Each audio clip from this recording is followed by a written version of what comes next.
The scene shifts and we see Ronan thinking about the cult hunting unit. Our boy was certain that such a unit never existed in the past. He wondered if the Imperial Palace took action because of the members of Nebula Clagier that he caught. Although Ronan was not surprised that the unit was created, he never expected the Sword Saint to be the one leading the unit. Our boy asked Jaipa to tell him how he was able to find the members of Nebula Clagier when they are so good at hiding their identity. Ronan told the Sword Saint that interrogating the members using their seal no longer works.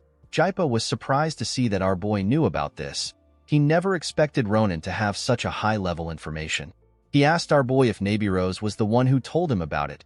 Before Ronan could respond, our boy hears someone call out to him. He immediately recognized this voice. When our boy turned around, he saw a cell being carried by a beast man. With tears in his eyes, the boy begged Ronan to save him.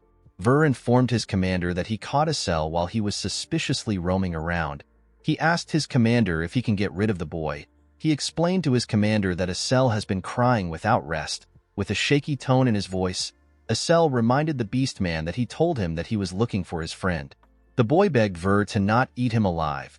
Jaipa asked Ronan if a cell is his friend. With a look of disappointment on his face, our boy told Jaipa that he is. Later in the day, we see the members of Nebula Clagier who were captured in front of Ronan and Jaipa. Nemia decided to report the information that she has gathered while she was hunting the members of the organization. The lion informed her commander that Nebula Clagier has been brainwashing the nearby monsters and causing chaos sporadically. However, all they have been doing is merely a decoy. According to the vice commander, the true goal of the organization is the center of the mountain. Immediately she said this, Jaipa realized that Nebula Clagier's true goal is Romera's Mountain Road. Romera's Mountain Road is one of the Empire's main transport routes. Nearly one-third of the Empire's goods are distributed there. In other words, the destruction of this place is no different than pulling out one of the pillars of the Empire's economy in one fell swoop. After understanding their intentions, Ronan immediately understood why Nebula Clagier would try to target the place using monsters. The only thing our boy could not understand is the method they will use to make the monsters bring down the mountain. Ronan moved close to the torch and placed his hand on his sword. When our boy took out his sword, the woman became nervous. With a shaky tone in her voice, she asked him to tell her what he is trying to do. Ronan explained to the woman that the mountain road is as heavily guarded as a place can be due to its importance. He told her that the place cannot be easily destroyed simply because they brought in some monsters to cause a disturbance. Our boy was certain that Nebula Clagier was already aware of this fact. He moved his sword close to the woman's neck. With a horrifying look on his face, Ronan asked the torch to tell him what she is planning. The woman was quite terrified to see the look on our boy's face. She smiled and asked Ronan if he truly believes that they are scared of death. The moment she said this, a bright golden light came out of her face. The woman called our boy a filthy non-believer. Ronan was shocked to see the woman releasing some energy from her body. It wasn't just the woman alone. The other members were also releasing their mana. Our boy was shocked to see the mana of the members coming together to form a huge ball of energy before losing her mind. The torch called out to the star in her head.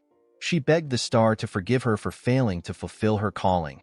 She told the star that she and her teammates will gather every last bit of their souls and use it to burn the filthy non-believers who dare to oppose the arrival of the stars. The moment she said this, we see a bright light shine. In another part of the forest, an old man and two other members of Nebula Clagier were able to sense the energy of their comrades fading away. The old man told the other two that their comrades have made a noble sacrifice. He explained to them that it is too much for ordinary cult members to buy time against Jaipa's unit. The man said that he feels sorry for the sacrifices made by their precious brothers. The other two members next to the man referred to him as Lord Baron. One of them told him that it would be better to wait another day to carry out their plan since it is too difficult to stop Jaipa's unit. Baron told the men that they will give Jaipa enough time to reorganize his unit if they wait for another day. If this happens, it will be more difficult to fulfill their noble calling. Baron informed his subordinates that they cannot delay their plans. The moment he said this, the old man took out an object and placed it on the ground. He told his subordinates that they will begin at the waist of Romera Mountain in order to give a harsh punishment to the non-believers. Immediately he said this, Baron activated the item. A huge magic circle appeared beneath them.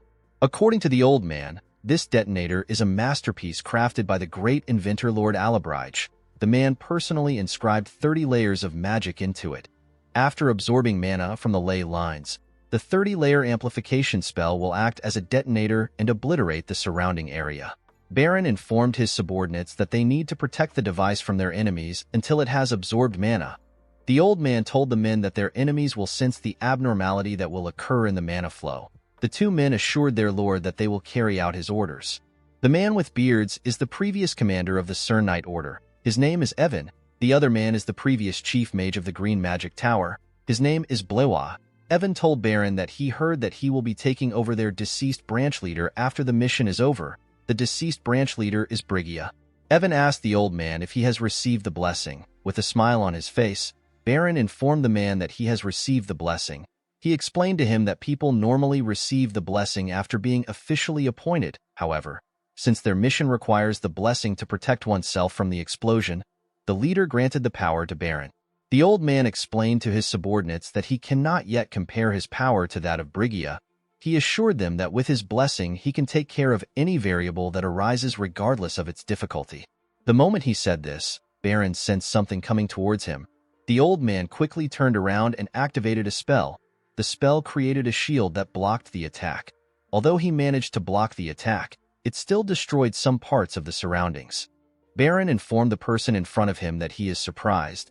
He told the person that he must have pinpointed their exact location because the mana of the ley line is flowing in their direction. The old man told the person that it does not make sense to him since the item just began to absorb the mana. Baron asked the Sword Saint to tell him how he was able to find them. Jaipa asked the man if he truly believes that he can escape his eyes. The Sword Saint revealed to Baron that he already figured out their location the moment he stepped his feet into Romera. Jaipa pointed at the old man and told him that he was simply waiting to see what his final trick will be. The Sword Saint referred to the old man as a prey who is blinded by delusion and arrogance. He asked Baron to keep resisting to the end. The scene shifts and we are taken back 10 minutes into the past. We see the Torch and her fellow members getting ready to blow themselves up. Jaipa realized that the members of Nebula Clagier were going to use a self-destruction magic that uses mana as its catalyst. The Sword Saint grabbed his weapon and asked Nemia to stand back with the others. Before the Sword Saint could do anything, Ronan rushed to attack the suicide bombers. Jaipa and the others were surprised to see this. The moment he got close to them, our boy used his sword to attack the huge energy ball in front of him. As expected, Ronan easily cut through the spell. The woman was shocked to see this. She could not believe that their final attack was rendered useless. Before she could do anything else, she noticed that Ronan had already cut off their heads. Ronan referred to Torch and her colleagues as a sly bunch. With a look of anger on his face, Ronan told the woman that they deserved to die for playing tricks. The last thing the Torch saw was our boy's angry face. Jaipa was shocked to see what just happened. He noticed that what happened was not as simple as two powers colliding with one another to cancel out the magic. The Sword Saint was certain that Ronan just cut through mana itself. Our boy placed his sword into its sheath. He informed the Sword Saint that Nebula Clagier is not a simple cult. He explained to him that the members of the organization may flee and plan for the future, but they will never end things this way. Ronan assured the Sword Saint that Nebula Clagier is still planning something else. Due to how serious the issue is, our boy was certain that there must be an executive-level official with the other members, or a very powerful individual who is controlling the situation. Our boy walked up to Jaipa and told him that he must find a way to chase after the cult members since he is the vanguard of the cult hunting unit. With a serious look on his face, Ronan assured the Sword Saint that he will help him win the Emperor's favor if he cooperates with him. Jaipa glared at our boy when he heard this. The scene shifts and we are taken to the present. Baron was surprised to see that he could not sense the mana until the attack hit him. In other words, Jaipa's attack did not contain a single ounce of mana. It was simply wind pressure caused by sheer strength. Baron had heard a lot of things about the Sword Saint. However, what was standing in front of him was much different. Jaipa was a monster in his own league. The old man told his subordinates that they have a very esteemed guest. He asked them if they can stall for a while. The two men stepped forward when they heard this. With a serious look on their faces, they assured Baron that they will do their best for the mission of the star. The moment they said this, they released their energy. Blois imbued his mana into Evan's body. The man became strengthened. Jaipa realized that the two men were a combination of a high-level knight and mage. He found the combination to be decent. The The Sword Saint realized that if he had brought his unit with him, the people in front of him would have been good enough to be their training partner. The moment he thought of this, Evan rushed to attack him. He swung his sword at Jaipa when he got close to him. The Sword Saint easily blocked the attack with his hand. With an arrogant look on his face, Evan asked himself if he is getting guidance from the star. He told Jaipa that he cannot believe that he is in a fight that puts the honor of the Empire's best swordsman on the line.